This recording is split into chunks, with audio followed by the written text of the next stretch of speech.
Esther chapter 1, heading The King's Banquet. These events happened in the days of King Xerxes, who reigned over 127 provinces stretching from India to Ethiopia.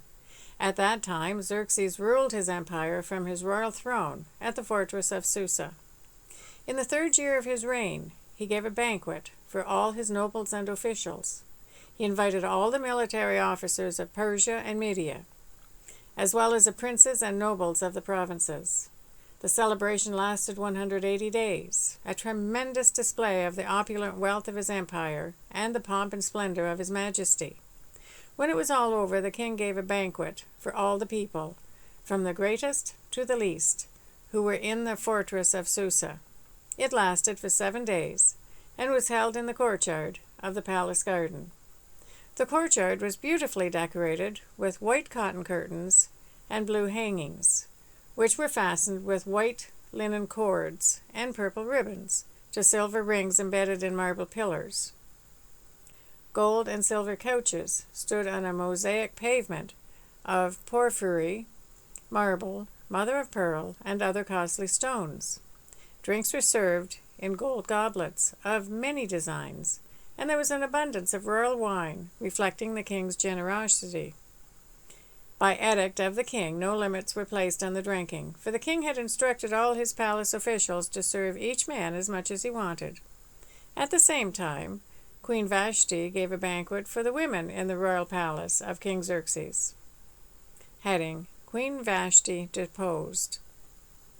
On the 7th day of the feast, when King Xerxes was in high spirits because of the wine, he told the 7 eunuchs who attended him, Mehuman, Bizda, Harbana, Bigtha, Abagtha, Zethar, and Carcas, to bring Queen Vashti to him with the royal crown on her head.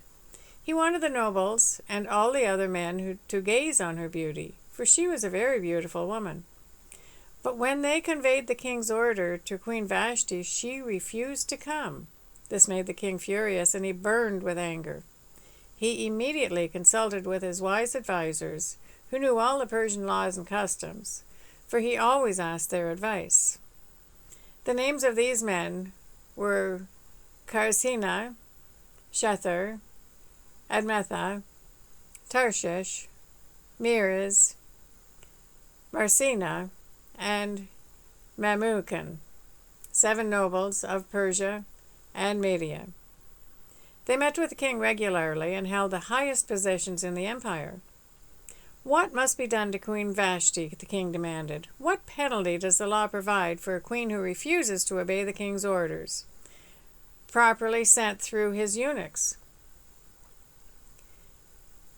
Mamukan answered the king and his nobles, Queen Vashti has wronged not only the king, but also every noble and citizen throughout your empire.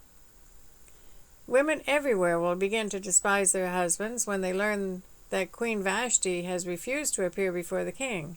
Before this day is out, the wives of all the king's nobles throughout Persia and Media will hear what the queen did and will start treating their husbands the same way. There will be no end to their contempt and anger. So if it please the king, we suggest that you issue a written decree, a law of the Persians and Medes that cannot be revoked. It should order that Queen Vashti be forever banished from the presence of King Xerxes, and that the king should choose another queen more worthy than she. When this decree is published throughout the king's vast empire, husbands everywhere, whatever their rank, will receive proper respect from their wives. The king and his nobles thought this made good sense, so he followed Mamukan's counsel. He sent letters to all parts of the empire, to each province in its own script and language, proclaiming that every man should be the ruler of his own home and should say whatever he pleases.